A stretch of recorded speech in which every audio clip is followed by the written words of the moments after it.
So when I lead labyrinth walks with lots and lots and lots of people, invariably somebody comes up to me and says, I'm going to come back tomorrow and walk when no one else is here. And I always say, by all means, come back tomorrow and walk when nobody else is here, but don't miss this. Because as I'm sure all of you know, there's such an amazing dynamic energy that happens when we walk it in groups. And the metaphors are so juicy and so much comes to life when we're walking it with other people. And we tend to play into each other's metaphors as well. I was doing a labyrinth walk when I was a new facilitator, probably 20 some odd years ago. And I had done a little class at the Senior Citizen Center for a group of women. And then we drove up to a labyrinth that was painted in a parking lot.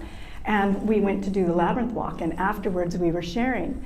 And this one woman said, as she shared, that her childhood best friend, her stuffed animal, her security blanket, if you will, was Bambi, the deer. And the woman walking in front of her on the labyrinth was named Bambi. And so she felt like this childhood love was right in front of her. And the woman walking behind her was a nurse, and her mom had been a nurse. So she felt like she had her childhood best friend and her mother walking with her on the labyrinth. And then she said every time she came around one of the 180-degree turns, on the opposite one was another woman who was a widow. And she said her greatest fear in life was to become a widow. And every time she came around one of these corners, she had to face her greatest fear. But she had her mom and Bambi with her, so she felt safe. And right in the middle of the labyrinth walk, a car drove up, and this woman walked off, got in the car, and drove away without saying anything. So she asked me, what was that woman's name who got in the car? And I said her name was Pat. And she gasped and said, my daughter's name was Pat. And she died young, off the labyrinth of life, with no goodbye. And I share that story because to me those are the magical things that happen in the labyrinth that we couldn't choreograph if we tried. And I'm so excited about spending this weekend with you all, because we are all playing into each other's metaphors and making new friends. Like Leah said, I've only come to a handful of gatherings because they're quite a long ways from Maui. But every time I meet people who become those soul sisters and brothers and lifelong friends. So I'm so excited to see how this all plays out for us this week.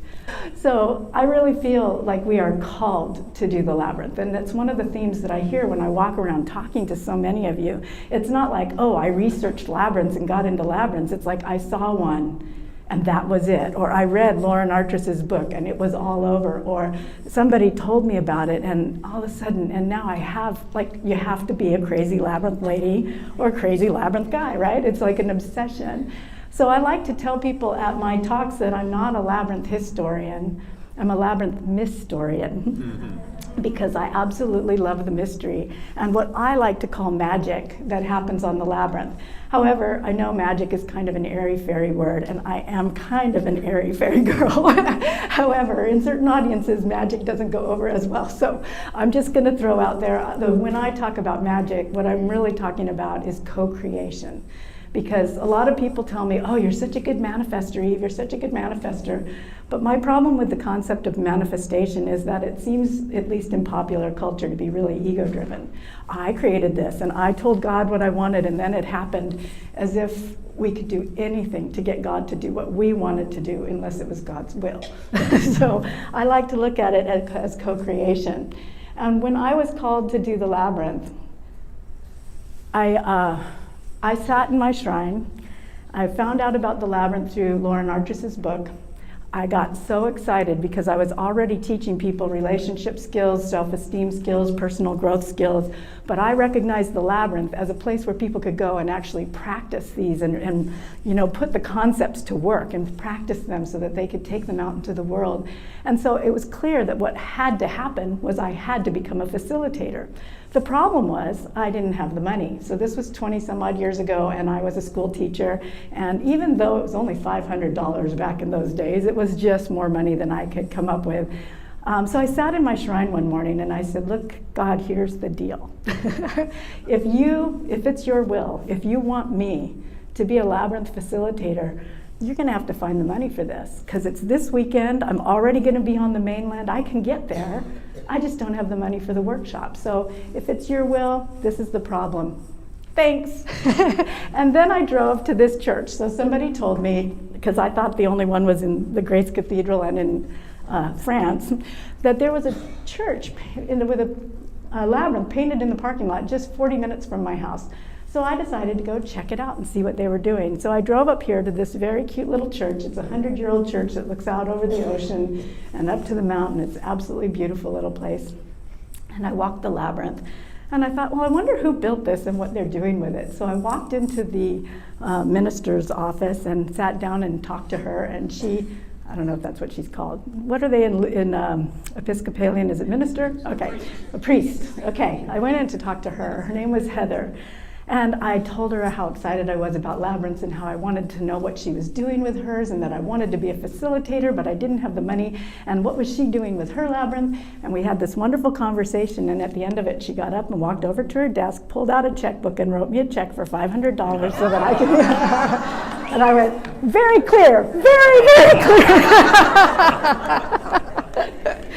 So in exchange, because it was what my favorite kind of prayer is when it's an answer to two people's prayer. So her prayer was for a facilitator to come along. And my prayer was for a labyrinth and the ability to facilitate. So here it was like chocolate and peanut butter, the Reese's thing. It was a perfect solution. So I then, in exchange for that, did full moon labyrinth walks there for the next 10 years. Every single month for 10 years, right, we'd come up here and do a full moon labyrinth walk. But back then, it was before the internet. I call it BI. It was before anybody knew what labyrinths were. So there was this huge amount of education that had to go out to even get 5 people to come to the labyrinth walks. And at the end of that 10 years, she was leaving the church and going elsewhere, and I ended up buying a property that is absolutely stunning, that I call the Sacred Garden. Our labyrinth is literally where the rainbow lands.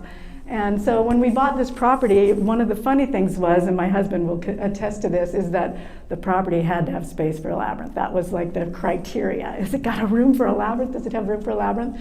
So we bought this property, and that was my main criteria for that.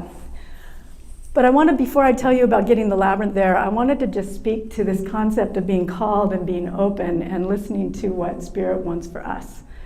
Because this property had a 10,000 square foot greenhouse on it that was run down, had super dark energy. The people previous had been caught smuggling heroin in the bottom of the orchids. It had been an orchid farm, and that energy had gotten trapped in there.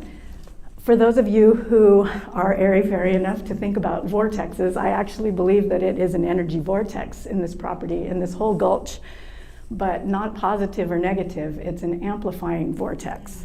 So when people were there doing bad things, it spun one direction and called in all that negativity. And when we came along and wanted to do good things, it spun the other way. And so it totally, completely changed the whole neighborhood. People come by and go, what'd you do? The whole valley is so much lighter. But we didn't do anything out there at all. We just switched the energy vortex.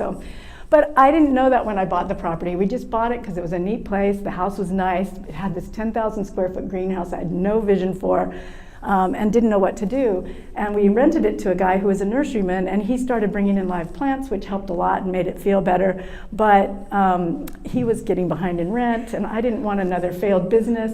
So I started going about trying to sublet part of the greenhouse to somebody else for them to bring it in, to help him. And every time I made a motion to get somebody else in there, I'd hear this voice say, no, you need to do it. And then I'd argue with the voice, because I don't do greenhouses, I don't do gardens, this is what I do. I'm a labyrinth facilitator, wedding officiant, like author, speaker, all those things. Get in the garden. And it was a persistent voice that I persistently resisted. Anybody know that feeling? I persistently resisted. Then finally, I heard the voice say, your name is Eve. Get in the garden. So I share this picture because a friend who was witnessing all this made me the be open sign instead of an open sign. Because it was really meant for me. But I think it's meant for all of us when we hear that voice to be open to instead, like just immediately shutting it down, taking a look at it, taking it out for a spin, seeing what shows up along the way. And I have to tell you one more story. Okay, so I decided to be open, and I decided to build a labyrinth by the greenhouse so that people could come and walk the labyrinth. So I got out there and I started shoveling gravel and moving rocks, and it took me about half an hour to figure out this was way more work than I wanted to do by myself. I don't know how many of you have actually built an 11-circuit labyrinth, but it is a lot of work. And at the time, I was the only one who cared if there was an 11-circuit labyrinth at this property, and the only one who knew, other than my husband. So I'm out there trying to do this, and I finally just gave up. And I went in and I said, okay, God, here's the deal. I like to offer my problems to God, not my solutions. I just said, here's the deal. If it's your will for us to have a labyrinth here at the Sacred Garden, you're going to have to bring somebody in to help me, because I am clear that I cannot do this by myself. And I'm not kidding. Within an hour, these two guys walk in the door. They go, hi, we're divine landscapers. Do you have any divine landscaping projects? And I have to tell you, we had 4 acres of a landscaping project. This place was totally overgrown and needed the help. And if they just said they were landscapers, I would have thought of only all the normal landscaping jobs and sent them on their way, because we didn't have the resources for the immensity of what we needed. But they said they were divine landscapers.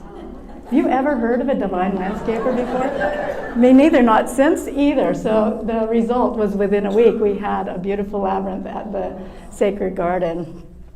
Now I want to just add one more story, and then I'm going to go back to this, because it's just amazing to me when we go into co-creation and alignment with Spirit's will for us, what happens. So I also wanted to see the Chartres Cathedral labyrinth, and I've been working with labyrinths, teaching about labyrinths, and that's the labyrinth of labyrinths, right? So I wanted to see it. But again, I was a school teacher, lots of money, and even if I had the money, there's a lot of competition for money, right? So if somebody just said, oh, here's the money, well, what about the, this and that and this and that, and it needs fixing. So again, I went to my shrine and said, so it would be really cool to see that labyrinth. If it's your will, someday I'd love to have that happen. And then let it go. I get a phone call, bring, bring. This is a JDate, Jewish online dating service. We're looking for somebody to join 30 Jewish singles in France. Would you be interested in going? So I end up going on this trip, getting paid to go to France. And we go all over France, which was so amazing, but I still didn't know how I was going to get to the labyrinth, because it wasn't on the itinerary, and it was a very scheduled thing, right? On the last night, we had one more day, and it was in Paris, and the guy who was in charge of the tour says, just so y'all know, tomorrow we have one more day, but I know you all want to do different things, so it's a free day in paradise, a free day in Paris, and you guys can all go wherever you want to go. And so I found out that you could get a train, and jumped on the train to the cathedral and got to go walk the labyrinth, and it happened to be the day that the chairs were not there. So it was really an amazing thing. So I love sharing these stories, because these are what I'm talking about when I'm talking about magic. It's co-creation, but it comes from being in alignment with Spirit's will and being accepting of Spirit's will. So my moral of that story is, if you build it, they will come. People just started coming to the Sacred Garden, and we didn't even really have anything there yet. It was still under construction, or not construction, but beautification. And I really like to just tell people, for some of you, I've talked to one woman in the shuttle on the way here, had this big, ginormous, beautiful vision, but God, it's so much work. All I can say is step by step. This labyrinth journey is step by step, because when I opened the Sacred Garden, I called the phone company to have the phone turned on, and they said, there's a discount if you do it for 3 years. I went, there's no way in hell I'll be doing this for 3 years. And that was 14 years ago, and now I can't imagine not doing it. And the Labyrinth walks moved to the Sacred Garden from the church, and for 14 years they've been going on there. So we've been doing full moon labyrinth walks for 24 years on Maui. So if you're ever on Maui or going to Maui, schedule it around the full moon and come join us, because it's super wonderful. And by just caveat, now I don't advertise at all. I mean, on the day of, I throw it up on Facebook just for those people who are looking for it, but I can't advertise because it gets too big. And so it's just a word of mouth. The moon starts getting big, people know, and it happens, and it's amazing. We have a lovely harpist who comes and plays for the first half hour before I talk, and then I do the talk, and then we go out and walk it by moonlight, torchlight, and harp serenade, and it's absolutely lovely. So I wanted to just throw in some thoughts, though. There is an amazing thing that happens when you are the keeper of a labyrinth, and many of you already know this, that rather than being a pilgrim coming and going, we are there holding the space, watching the pilgrims come and go. And I've found that comes with a pretty high level of responsibility. One of the things I love about it is that people do their own work and they have their own experience regardless of what I say, do, or facilitate, because it's just there and people come and have that experience. But it also requires a level of sensitivity, and I have a staff at the Sacred Garden, I have to always remind them of this. Some people don't want to be talked to. They're going through deep grief or deep work, and they just need to go do their work and be left alone. Other people desperately want to be talked to, and there's a sensitivity that's required to notice when that's the case and when it's not. The other thing I've noticed is that, especially for those of us who are caregiving type of people, when somebody starts to cry, we want to swoop in and say, are you okay? And give them a loving hug and do all those things. But it so often interrupts their process because for it's so many people it comes with, you've got to stop doing this and be involved with me now. I call it the tissue issue. We give people a tissue and unconsciously it often says, stop crying. And I actually learned this lesson on the Chartres Cathedral Labyrinth because I don't know what happened when I got to this labyrinth, but I was overwhelmed. I did not expect to be. I thought I've walked a lot of labyrinths. It's just going to be really cool to see this one. I started walking it. I was moved to tears. I was sobbing. I think I sat with myself going, what is going on? Why am I feeling this way? What is this emotion? And I realized that what I was experiencing was devotion, overwhelming devotion. Devotion of the people who built this, which looked like I thought bricks and gravel was hard. You know, this isn't great. I mean, this is like precision carved stone with no lasers, no sandblasters, no electricity, no, I don't know how they did it. And it's in this cathedral that the devotion of that is spectacular as well. And then there's the devotion, it's worn, the pathway's worn from 800 years of people walking it. And so I was sitting in the center, sobbing, like you know, and all of a sudden this tissue landed on my knee. And it was the most beautiful gift of a tissue I've ever received because I deeply needed it. But it didn't come with the, look at me, I'm giving you something to, or you should stop, or thank me. I mean, I only saw the feet. They went right past me and disappeared into the crowd. And it was a beautiful reminder of that sensitivity of being supportive without having the ego need for approval or involvement or control that comes with a lot of times when we're not being mindful and conscious. So the sensitivity is a high level of responsibility. With that, I also feel that there's a huge need for trusting in the process. I have never attended a labyrinth walk that didn't work. And I have multiple times gone to a labyrinth walk that I was facilitating, wondering, I wonder if it'll work. And it still does. I remember one that was so funny. I was hired to go to this, so in Hawaii, they have conferences where people who are salespeople for different organizations get those comped trips because they've been the best salespeople for whatever. And they hired me to do the labyrinth for this group, but they didn't tell them they were doing it. And you know, this is deep emotional and spiritual work, and they didn't know that they were doing it. And they took them out to dinner with free-flowing alcohol prior. And so they all showed up to this beautiful hotel where I had my canvas labyrinth out, and they all showed up and they were super happy. And then I'm like going, okay, this is what we're doing. And I thought, oh, this is just not going to work. And it still worked. So I encourage you, for those of you who are venturing into this or those who already do, to just remember to trust the process and trust in people to do their own process. We don't have to facilitate every tier. You know, we can be there as a loving presence if they need us, but I really love to just hold space for them to do their own work, because there's almost an innate, you can't handle this when I come up to help you. And you can handle this. We can all handle this. So I love to remind people of that.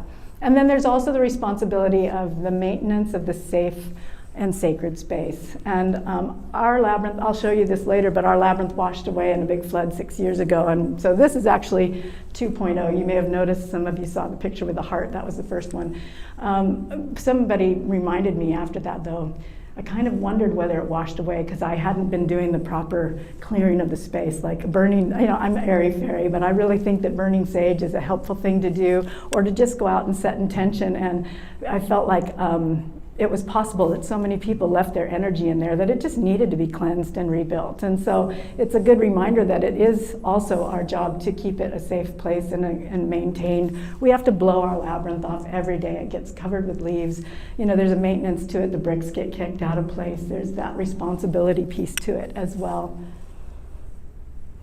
So there's a couple key elements that I like to include in every labyrinth talk that I do. And so when I'm in a situation where I only have 2 minutes, and sometimes that is the case, we're putting out a labyrinth and you have 2 minutes, and other times I have a long period of time. But the key elements that I always like to tell people and remind them is that we are walking to learn about ourselves, not the labyrinth. And if we think we're coming to learn about the labyrinth, we walk away with messages that may or may not be that useful. For instance, wow, this takes so long.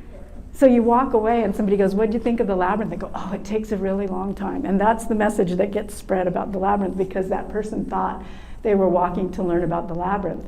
But when we know that we're walking to learn about ourselves and we self-observe and say, oh, well, that's interesting. Maybe I'm a little impatient. And then all of a sudden the message is different. Oh, I'm impatient. And then we get to ask ourselves, is that serving me? Is that what I came here to practice? Is that what I came here to the labyrinth to practice? Is that what I came here to this body, to this planet to practice my impatience? Perhaps not.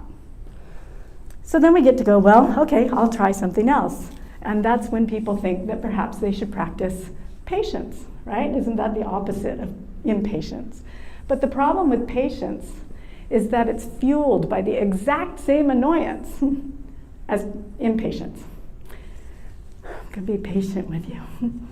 I'm better behaved towards you, but I'm still full of the same angst in me, right? When you're standing in line and you're trying to not breathe down the person's neck in front of you, so you're better behaved toward them, but you're still full of all that angst. And so walking the labyrinth full of angst, even patiently, may not serve you. And so then I invite people to look for what's another alternative besides patience and impatience.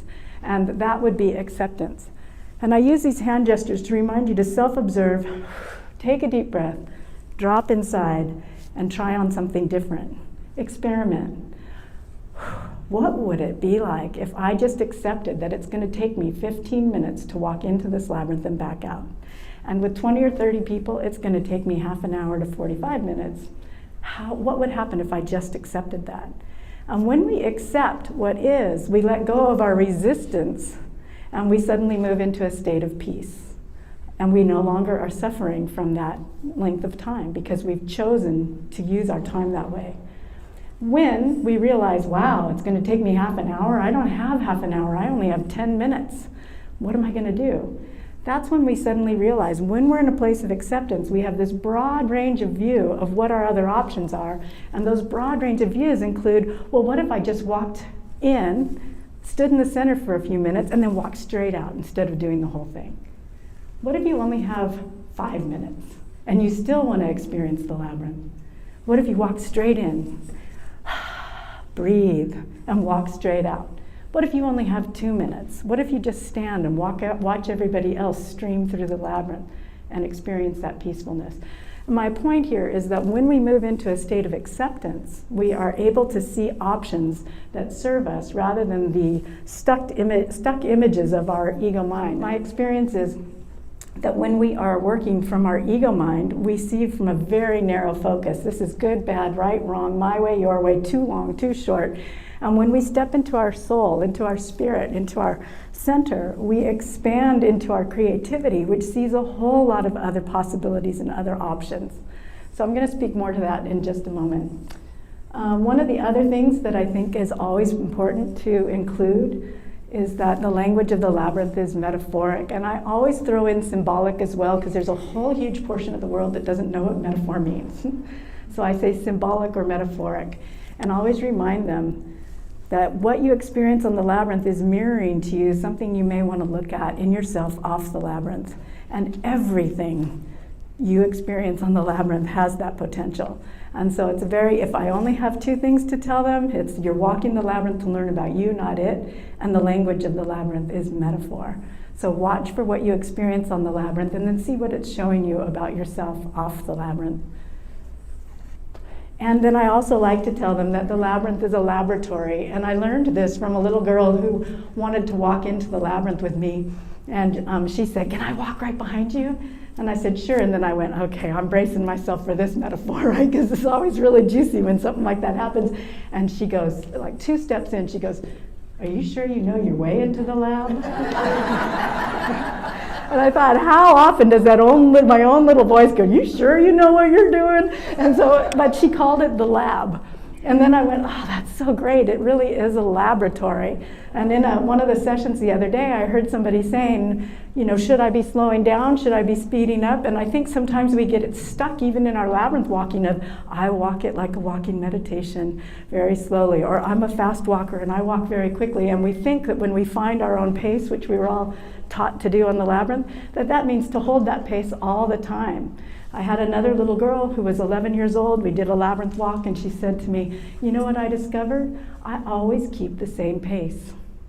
And sometimes it would serve me to speed up. And sometimes it would serve me to slow down."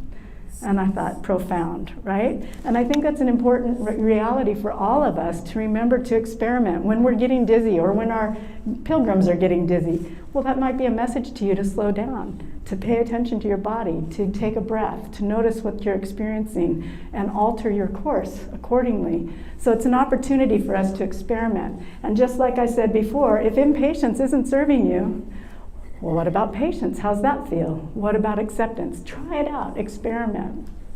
See what else you notice as you walk. And I don't know what all your orientations to the labyrinth are. So one of the funniest things I found was that we are all so different. When I first came to the Labyrinth Society, I thought we'd all be the same. And we are all so different, and I love that. There's like the church ladies, and there's the hospital people, and there's the geomancers and the sacred geometers, and we are all such a different group of people, the 7th Circuit people and the 11th Circuit people. So, we all have a different take on the labyrinth as well. And some of us want to walk it like a walking meditation. Some of us walk it as self-discovery. Some as a path of peace and prayer. But what I've included, and like journey through your life, all of those things, the pilgrimage. But what I have really loved to include in my talks with people is the recognition that I've come to that this is actually a blueprint of us as human beings. And that we all have a sacred center that's still unwavering and ever present and beautiful. And it holds all the resources we need for handling everything we need to handle. Resourceful, once again, full of source. And that sacred center is within each of us, but we all also have the chaos of the ego mind, the love drama, the money drama, the fitness drama, the health drama, the career drama, the family drama, what have you. And when we get caught up in all of those twists and turns of all of our drama of our life, we get disconnected to and forget that we have a sacred center. And this is a great opportunity to remember to drop inside and access those resources. Einstein said you cannot solve a problem from the same mindset that created it. And I thought about that. How does that apply? And realize that if I create a problem from my jealousy and I try to solve a problem from my jealousy, it won't solve because my jealousy is motivated by my ego that only has this very narrow vision of this is the way it is and there's no other way to see it. But when I drop into my soul essence, that door to creativity opens up and we see other possibilities. We see other ways of solving problems. So the labyrinth is a wonderful way of connecting with that part of ourselves. And I love to point out that the present moment is how we access our soul. We all hear about being present. Why do we need to be present? What's that mean? But I think as labyrinth walkers, you have all experienced that sense of becoming present as we walk the labyrinth. And it's my experience. It's kind of like the doorway to Narnia. As we walk and we become present, and we bring our mindfulness into the now moment, and we breathe. Breath is the key that opens the door, and the door is the present moment. And when we step into that, we step into our own sacred center. And that's when all those resources become available to us. They're all there. They're not hidden. They're just in that sacred space. I was raised in a religion that had a wonderful holy man who said that you can think of your body as a very busy, noisy city. And inside that city is a little temple, a little shrine that's always open, and it's always peaceful, and it's always available to you. And all you have to do is enter that sacred shrine. And for me, the labyrinth is very much a reminder or a metaphoric image of that. So I do a lot of relationship work, and I do retreats on Maui. So I do a lot of work with couples, I do a lot of work with individuals and small groups, and my main focus is relationships. And I've found after years and years and years of working with people that we all have almost the identical problems. And so that's an interesting thing to watch. The first one is that we're all letting our egos run our ship.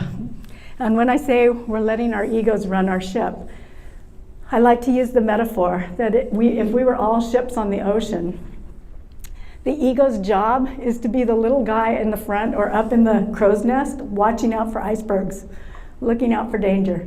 Its only job is to protect you.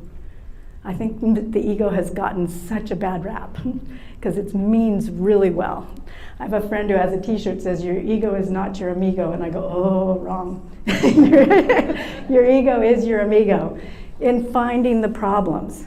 Where your ego sucks is solving them.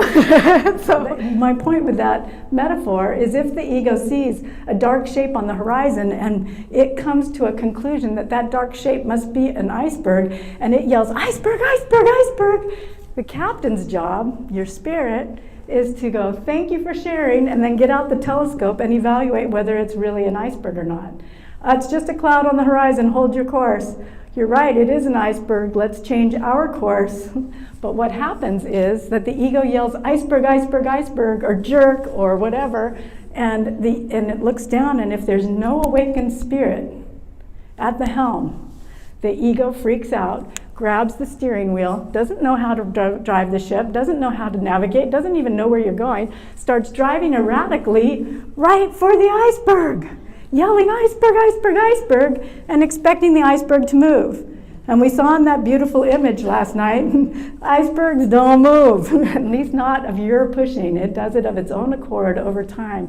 And we do this with our partners, we do it with our bosses, we do it with our coworkers. We crash into the very thing that we don't want to happen while expecting the other person to change or the external circumstance to change, instead of saying, "Oh, this is the circumstance, let me move into a state of acceptance and alter my course accordingly." And the imperative part of that is having your soul essence accessible. And that's where I love the Labyrinth, because it's such a great place to practice becoming mindful and accessing your soul essence. And again, present moment. Deep breath brings you here. I'll give you just an example of this really quick. You know, if you're driving down the road and somebody cuts you off, what your ego will say is jerk, or something worse, and want to flip them off or honk your horn or speed up, get right behind them, make all this obnoxious road rage with them. That's what your ego's going to want to do, to let them know how horrible they're driving and what a jerk they are. But that puts you in harm's way. So the ego wasn't wrong about seeing that guy's driving dangerously. Where the ego was wrong is it made a hypothesis into the truth. That guy's a jerk. That might not be the case. He might be driving to the hospital. He might be going to the birth of his child or the death of his parents. We don't know why that person's driving bad, but we do know they're driving bad. And then when we say, okay, this person's driving bad, if you turn that problem to your soul instead of your ego, you're going to pull back instead of drive forward. You might turn a different way. You might call and report them, or you might pray for them. There's a whole different set of behaviors that your soul would do than your ego would do. And when we have the ability to start noticing that, it becomes incredibly powerful. And the labyrinth is such a beautiful place to notice. When we go into that kind of ego mind, we start to realize things like when we're in judgment, why is he walking it like that? Doesn't she know what this is? Or we go into self-doubt. Am I doing this right? Am I going the right way? My very first labyrinth walk, I went to the Grace Cathedral because yes, I flew all the way to San Francisco before I discovered that amazing parking lot. And I brought friends with me. And I was making a big deal out of it. You know, I invited friends, I flew 3,000 miles, I'd take my shoes off. I'm like walking the labyrinth going, oh my God, nothing happens, nothing happens. Oh God, I invited friends and nothing happens, right? And didn't realize that what it was showing me were these expectations and how I was so full of this, almost like spiritual drama. I wanted some kind of enlightening bolt to hit me instead of just the subtlety of recognizing how I am and what I do and how to become present. I didn't know all that then. And then this lady walked, I'm going to just finish this part. So I'm going, nothing happens, nothing happens. And then I get right to that stretch before the entrance, you know. I go, oh, nothing happened because I didn't get to the center yet. That's where it must happen, right? And so I stepped into the center of the labyrinth and the organ music in the cathedral started playing right at that moment and reverberating through the whole place. All I could see, it was like an accompaniment to my melodrama and laugh at myself. It was so funny. But the other thing that happened was this lady walked across the labyrinth with her shoes on, and I went into all kinds of judgment. Doesn't she know what this is? She's walking across our sacred path with her shoes on, and 20 some odd years ago, nobody knew what it was, right? So here I'm going into all this judgment, not recognizing at that moment that I didn't come 3,000 miles to walk a labyrinth to practice my judgment. I already was good at that. That's not what I came here to do. And when I realized that and took a deep breath, brought myself into a state of acceptance and into the present moment, I saw that she was walking to the altar, and we were actually right in the way of her spiritual path. But I call that the power of the 180-degree turn, where we have this recognition. Our ego thinks one thing, she's in the way of my spiritual path. Then we'd make that turn and go, oh, wait a minute, my soul sees this completely differently. I'm in the way of her spiritual path. It's a very powerful thing when we start recognizing that what we think is not necessarily the truth. So when we learn how to access our soul essence instead of letting the ego run the ship, everything changes in every area of our lives.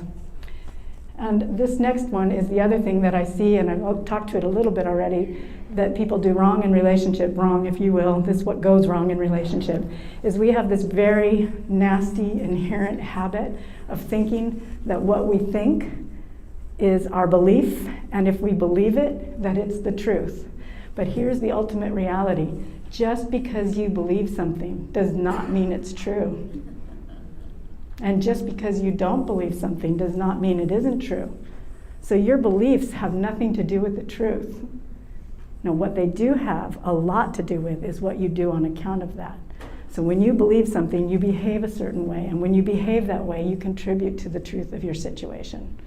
So this is a really important thing to become aware of, because we do it all the time in the most amazing ways. You text somebody and they don't write you back. You go, are they ignoring me? Who are they really with? What's going on? And we make up these whole stories, and then we come up with one that's most likely, and then we react that way toward that person. They're like, what? My phone just died. You know, like they have no idea the story that we've made up to go along with that reaction to them. So it's really important that we learn to observe our stories, notice what we're thinking, and then evaluate, is this even true? Is this even true? Do I know it's true? And what's another hypothesis? And that goes to this bottom one. I invite you all and encourage you all to become adept in this process of self-observation that is so well practiced on the labyrinth, to notice what you're thinking. When you notice what you're thinking and you think it might be true, reframe it from a truth to a hypothesis. This might be the truth. And just hold open the possibility that there might be another truth. And you'll see the whole world changes for you, especially in relationship. So I invite you to play with that. So relationship solutions are solutions, and the way to get to them is through self-observation and self-inquiry. The of this is that if you do nothing else ever on the Labyrinth but get adept at practicing self-observation, and then you take that skill off the Labyrinth, your whole life will change. Because what happens when you practice self-observation is you become self-aware. You see what you're doing. When you see what you're doing, you get to look at whether it's working for you or not. Is it serving you? If it is, keep doing it. If walking quickly is working, do it. If it's not, slow down. It's that simple. If it's not working for you. And then you have the opportunity to make another choice. And choices are what make us powerful. It's our ability to choose that changes our course, that moves us away from the iceberg and go in a different direction. We want to turn that steering wheel over to our soul and let the soul make the choices. So self-inquiry and self-observation will serve you. What are you self-inquiring? What are the qualities of your soul?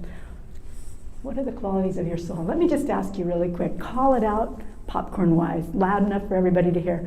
What's a quality of your soul? Love, creative, kindness, non-judgmental, joy, introspection,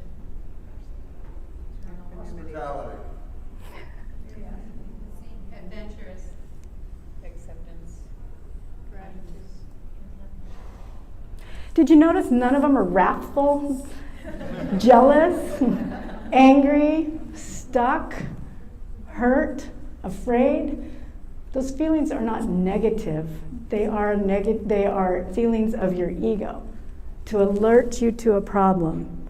But those feelings and those qualities that you just spoke to are qualities of the soul that can solve the problem. So my invitation to you, when something comes up like fear, I like to call it the beauty of fear, because most of us are like, ooh, fear, and we want to move away from it. What's the beauty of fear is it marks the spot where the treasure is hidden. What do I really care about? What really matters to me? It's underneath that fear. And it's revealing itself to you through fear because you're afraid of not having that thing. If you align with your fear, then I'll give you the example. If I'm afraid my husband's going to cheat on me, and that's what I call my fear boulder, and I react and align with that, I'm going to get angry and suspicious and possessive and snarky and snoopy and all of those things that actually might push my husband away from me. But if I say, wow, I'm afraid my husband's going to cheat on me, that's my fear boulder, and I look underneath it, the treasure underneath it is that I love my partner and I want to have a monogamous, healthy relationship with him. When I align with that instead, my behavior changes. I become more loving, more kind, more intimate, more trusting, more caring, and all the things that are likely to pull him into being in a relationship with me instead of pushing him away. So this opportunity to recognize those voices of the ego, those emotions, we had quite a talk about this in Frank's class yesterday, those feelings and those thoughts about the ego and fear, they're not bad, they're problematic if you let them run your ship. Let them show you, hey, there may be a problem here. And then return, realign, recalibrate with your spirit and let your spirit guide you from there. And the Labyrinth is the best place to practice that. An invitation again, what did you come here to practice? If you just meditate on that, what did I come here? And I don't mean just here this weekend or here to this Labyrinth walk. I mean, what did you come to this life to practice? It's your opportunity. This is an exercise I just wanted to share with you that's super powerful with relationships on the Labyrinth, is to have the couple, I do weddings this way too, but that's a dicey time to do, to go into exercise. It's more symbolic, but as an actual exercise, is having the couple walk in individually, symbolic of the journey, their individual journey that they've taken in life, meet in the center, which if I'm doing a wedding is where I then do the vows, and then have them walk out together. And if you're doing it as an exercise, it becomes really fascinating because the whole issue is how do you get out of a narrow path together? Do you dance out? Some people find a way to dance out. Does one person lead? One of my favorite metaphors, if one of you stays in line and you stay connected, you'll get there. but how do you do it? So it's an interesting exercise, and I call it mastering the ego dance. I don't have time for this whole conversation on the ego dance, but I do just want to say to you that my experience is that we come to relationships from a place of soul desire to love and be loved. That's what we come into all relationship for. And the ego wants to help us, but it gets it wrong. So again, if you let your ego run relationship, ego sees the desire to love as the need to control. Like, I really want to love you, but if I'm going to love you, it would really help if you, and then it comes up with all these things that you can do so that I can love you. And the soul essence of loving someone through the filter of ego turns into the ego need to control them, criticize them, correct them, which is the absolute obstacle to having them feel loved and having you feel loving. And the soul's essence of being loved through the filter of the ego is the ego need for approval. I'm just going to try and make you happy and do everything you want me to do. But then we get further and further away from ourselves and we're not being authentic anymore. And so it actually becomes an obstacle to receiving love. So when we start to notice when we're operating from the ego need for control or approval, we can take that deep breath, present with a breath, to bring ourselves back into soul essence and show up more authentically. Now, I would have loved to have done my whole talk on this, but I don't have time, which I would have done all day long today if I'd been able. So I wanted you to know there's a free hour on my website called The Ego Dance. If you go to Sacred Maui Retreats and go to the home study link, there is a free hour. It's the first one describes a 4-hour series, but the second one is a free hour and it's on the Ego Dance. I made it free because I want the whole world to know this content, because it has the potential to change the way you do relationships. So I want to make sure you guys know about that. So I talked a little bit about the power of the 180-degree turn, and I was teaching about the 180-degree turn when I suddenly realized I live on a 180-degree turn. One of the ways that I did that was this was the first labyrinth. So when those two divine landscapers came and helped me build the labyrinth, we built one with a heart in the center because I really loved that concept of journeying into your own heart and the visceral reminder of that. So this was the first labyrinth we built. Those are all pregnant ladies up at the top, which is cool. They came for a birthing class. But we live in a place that's very rainy. It can be quite exciting, especially when your stream is this close to your labyrinth. So it's quite an exercise for me. So this was the morning of February 22nd. People were out walking the labyrinth in the rain, and I don't know why, but I took a picture that morning. So take note of where the bench is. And later that day, this was what it looked like. So it rained and it rained and it rained and it rained, and the water came up and up and up and up and up. And at this point, I kind of went, okay, I think the labyrinth will live through this, because it was rushing really hard. The actual stream bed's on the other side of the labyrinth, so it was rushing really hard on the other side, and this was just kind of the gentle overflow. So I went out and looked at it like this and went, okay, it's gonna be okay, it's gonna be okay. And I went back in my house, which was also in somewhat danger because it's also right on the river, and I looked outside, and this huge wall of water just suddenly went whoosh. And it was like the second wave of a tsunami, like don't go out after the first one. We went out, came back in, and then it came up way, way higher. And when I walked back outside, that was what my labyrinth looked like. It was 6 years ago, and my neighbor is still bringing me bricks. So I share this story, though, not just for fun, because it is a fun story, but because when that happened, my ego mind went into storytelling. This is terrible. This is awful. This is the worst thing that ever happened. This is a disaster, and I was devastated. All I could see was the money, the time. I didn't have the number of my sacred divine gardeners anymore. Okay, how am I going to do this? And I think I had a labyrinth wedding scheduled for the next day, right? Like it was like, oh, this is terrible, awful, horrible. My very limited, narrow mindset, at which point I was crying in front of my Buddha. And if any of you know anything about Buddhism, the main teaching is detachment, so Buddha just laughed at me. But somebody who had come to the sacred garden, who I'd never met, saw me post this online, and he sent me this video of the Buddhist tradition of creating sand mandalas. Are you familiar with this? So these monks work tirelessly and create these incredibly beautiful sand mandalas that are so intricate and so amazing. And in the particular video he sent me, the Dalai Lama himself came and scooped up the sand and destroyed the mandala, took it out to a river and threw the sand in a river so that the energy of that could go out and bless the whole world. And for those of you not familiar, the reason they do this is to remind us of the impermanence of all things, and that attachment is what causes our suffering. So it gives them an exercise in detachment. And I could not help but notice the metaphor. Here my beautiful labyrinth had gotten scooped up and thrown into a river, and I envisioned the blessing of that going out all over the world, and the most amazing thing was that one thing set me free to move forward from there. So the other thing that happened though, and this is where the power of the 180-degree turn is that my immediate reaction to this as being horrible and bad and awful really turned out to be quite different. This time, a whole bundle of people came.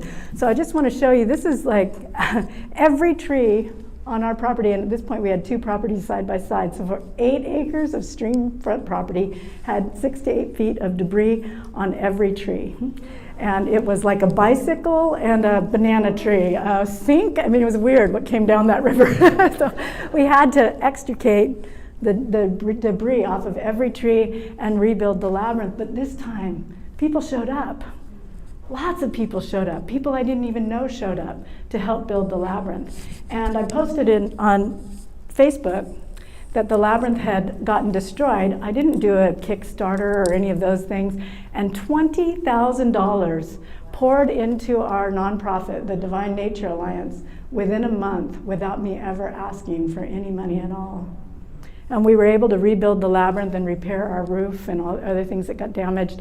And all these people came to just show up. So what I thought was a disaster was actually a community building amazing experience, if for nobody else, for me, to just see how much this mattered to people. And our first donation came in from Australia. Thank you, Australia. From a woman in Australia who comes to my labyrinth regularly. So it was amazing to see. And not only did all these people show up, but the county said, hey, you know, your taxes can get lowered because you're not highest and best use on Maui. You are a flood zone. So our taxes got lowered. People came and showed up. Money came into the garden. And the other, there was one other thing that was amazing about this, and I will think of it later. But anyhow, it was just all good news. And oh, I know what it was. The labyrinth got beefier, better. And the first time I didn't really know what I was doing, and I did a couple things that weren't quite perfect. So this time we were able to correct those things, and it's a bigger, beefier, what I call Labyrinth 2.0. I just wanted to throw a couple pictures in for those of you who are labyrinth builders who like to watch this process. When we got to the last brick, this young man named Inon from Israel was helping me, and we literally were putting the last brick in while the harp music was playing for the full moon labyrinth walk that night. I was covered with dirt. We'd been working, like the last row was kind of like this because we were putting bricks in so fast and furious. So Inon helped me at the last moment, and we got the last brick in, and that was Labyrinth 2.0, more perfecto. So I'm going to, at this point, kind of rush through some pictures because I only have a few more minutes, and that was really the main thrust of the main things I wanted to share with you. But I wanted to tell you that when this young man, Inon, went back to Israel, he called me and said he was getting married and asked if I would come to his wedding, that he was going to be getting married in an orchard, and he was going to have a labyrinth there, and wanted me to do a blessing and asked if I would come. And so my husband and I thought, shoots, if we're ever going to go to Israel, it's going to be on a kibbutz where there's a labyrinth with a wedding, you know, right? So we decided to go, and we got there, and he said, oh, Eve, I'm so glad you're here. I didn't have time to build the labyrinth. Can you do it? The wedding? The wedding is in 2 days. And so I don't know if this will show. Oh, I wanted to show you this because it's so funny to watch. Oh, this is, they said, don't worry, we'll bring you the bricks. They gave me a bunch of guys who barely spoke English. Watch this. This is my favorite part.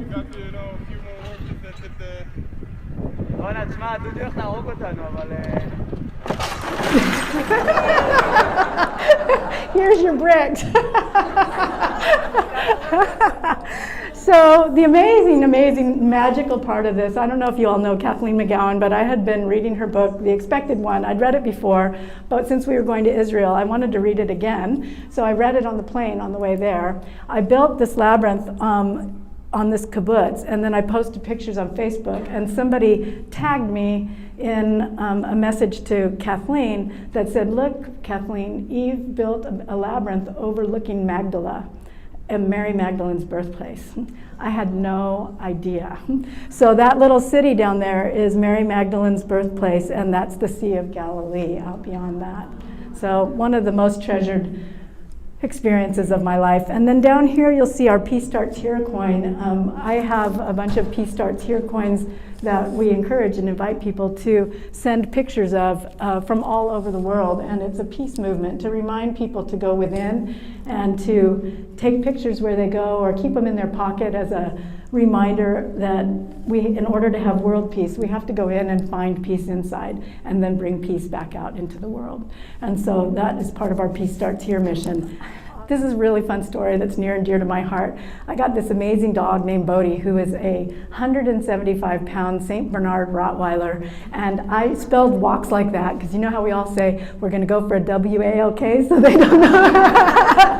Well, he absolutely decided labyrinths were the best place in the world because we all go for walks, right? So he absolutely became enamored with labyrinths, every labyrinth he could find. And he became actually like a spirit therapy dog. And so I share this because I really believe we are a tribe. There's some kind of thing that connects us, that we all come to the labyrinth, but I also have found that animals do the same thing. And my dog just loved the labyrinth, and whenever somebody was out there walking it, he'd go out and just keep them company. And it was the most beautiful thing to watch. And then when we did the full moon labyrinth walks, he would go outside, lay in the center, and then people get there, and then they'd just be amazed. And so rather than, and I don't think it's instead of, but finding God, they found dog. And I really came to the conclusion that it was no mistake that it was spelled the same way. And when Bodhi did this for like 8 years, he would just participate in the garden and be a huge part of the garden. And then he got bone cancer. And it was really tragic because it happened really fast. They told us he had cancer, and then with 3 weeks later, he could barely walk. And because he was such a large dog, he was at risk of breaking his leg. And so the morning that I finally decided we had to put him down, because I just didn't want his life to end with this shattered leg, I told him what was going on and explained to him that the doctor was coming, and I got a giant Costco jar of peanut butter and fed him the entire thing, not the 1 spoonful limit. And then after the peanut butter was all gone, he got up and started walking down my stairs from my house. And I was going to stop him because I was so afraid that he would break his leg, but I decided since the doctor was coming that I would let him go where he wanted to go. And he went to the center of the labyrinth. And that's where my dog passed away. So I wrote a really sweet story about it called The Spirit of the Labyrinth, but I thought you guys would love that because to me that was just like the best gift he could have ever given me, was to let me know where his special sacred place was all the way up to the last minute. And I just wanted to show you his reincarnation. This is Kumu. She's into the labyrinth too, but from a much more playful place. And I just wanted to show you all the animals that just seem to gravitate there. Somebody was talking yesterday about the roosters getting closer and closer and closer. Well, they do. This is the 7th Circuit Labyrinth at the Sacred Garden. It has love in coral in the center that we found on the beach. And so it's really fun to be a love voyeur and watch people come and they get to the center and then they look down and they find the love in the labyrinth, which is super sweet.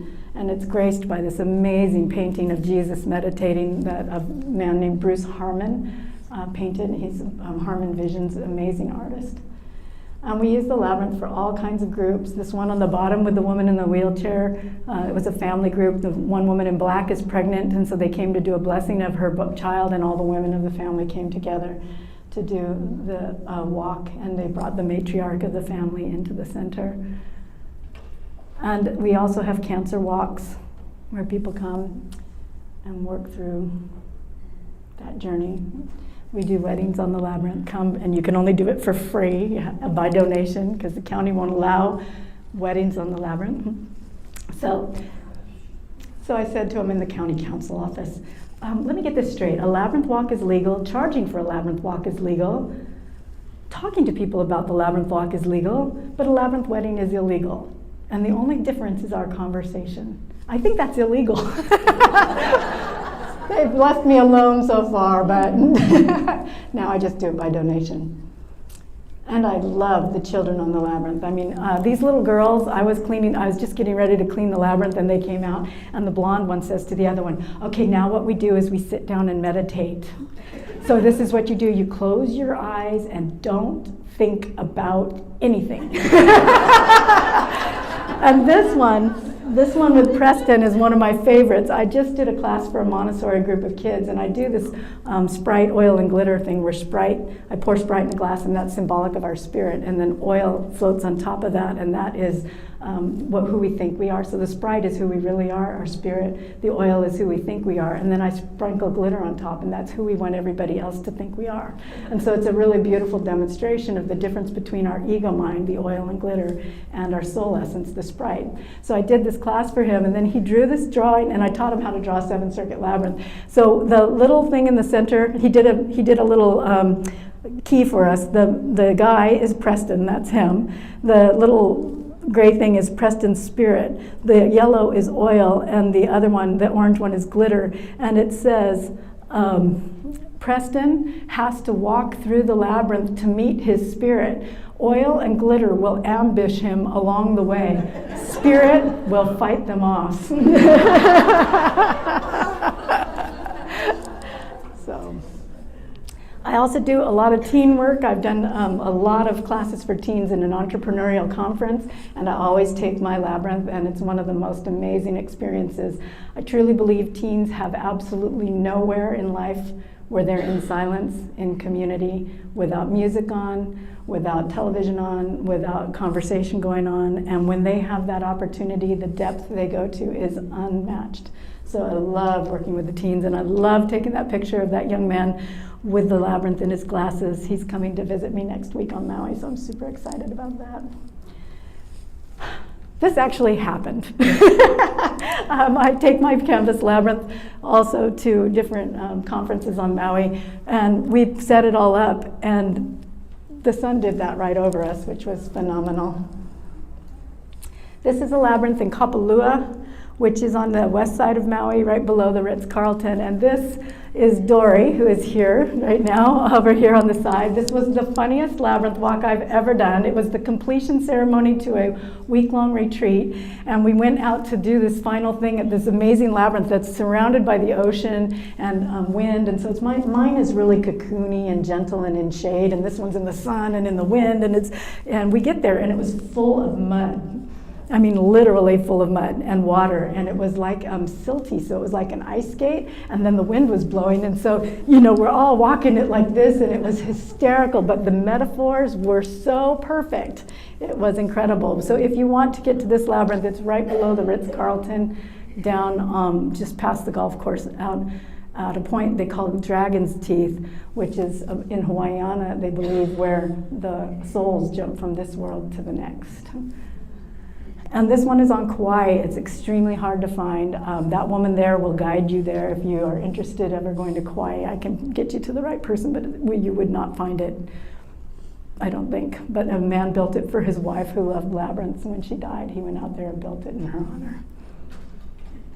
This is, I call the Lotus Labyrinth because of the center. This one is one I built in my mom and dad's backyard in Southern California. It's not on the labyrinth locator because it's at my mom and dad's house, but my mom got diagnosed with ALS, and I went and built this labyrinth for her, and for months, while she could still walk, she would go down there and process all her emotions, and we'd walk it as a family, and it was very powerful.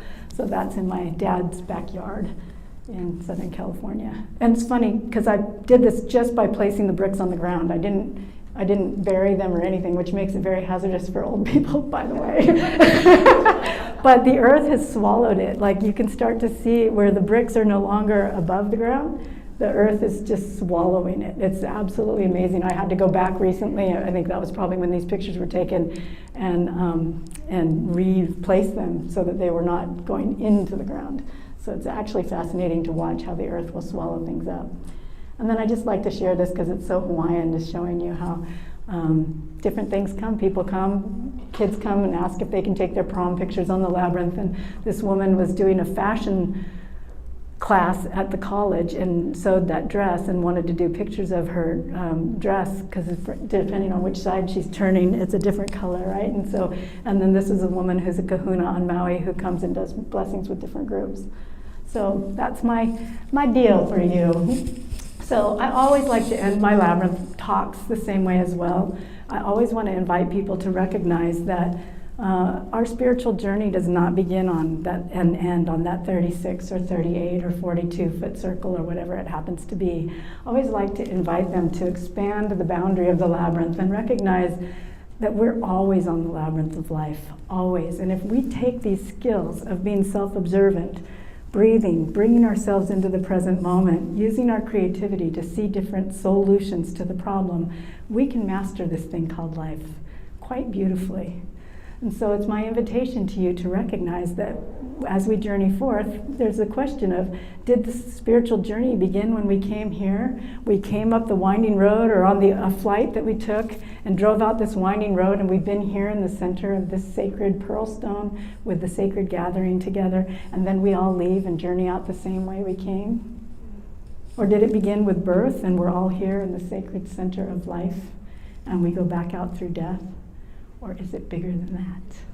So I invite you to explore that as you go. One last thing I want to tell you is that there is on this table up here a Spiral Labyrinth Calendar 2020 available for you for free, so come up and take it. The way the Labyrinth works, there is laminated directions there, but 1-1 in the center is January 1st, and all the days of January spiral around. 2-1 is February 1st, all the days spiral around. 3-1, 4-1. You'll see how the first day of the month spirals outward. So the days of the month run around the inside, the days of the week run around the outside. And so when you find the date you're looking for, you scroll to the outside and it tells you what day of the week it is. And what I love about this is it shows the continuous flow through time instead of the isolated chunks of time you see in traditional calendars. And so you can color code your labyrinth walks, your meditation days, your exercise days, your money-making days, your fertility cycles, whatever you want to color code, you can watch them on this calendar and your own personal patterns will emerge. And I always love to say that when I was a little girl, I used to doodle spirals and I drew mazes, and I was fascinated with spirals and mazes. And when I was in college, I invented this before I knew anything about labyrinths. So I think that whole thing of being called goes way back for all of us. So at any rate, these are up here for you, as well as the tattoos and some other postcards about my place on Maui. So come visit. I have a vacation rental too, so come stay with me. All right, thank you all so much.